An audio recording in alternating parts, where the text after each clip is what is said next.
ওই নরেন্দ্র মোদী তো নিয়ে এসছেন, আজকে সেই বাংলাদেশে নিয়ে এত কথা বলছেন উনি, কিছু বলার নেই ওনার সম্পর্কে বলতে গেলে লজ্জা হয়। আমাদের দেশের প্রধানমন্ত্রীর নাম অশিক্ষিত নরেন্দ্র মোদী। শেখ হাসিনার সঙ্গে তার দেশের জনগণের বোঝাপড়া, সেই জনগণ স্থির করবেন।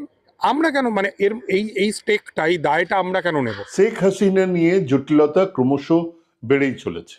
শেখ হাসিনা ক্রমশই এক বোঝা হয়ে দাঁড়াচ্ছে।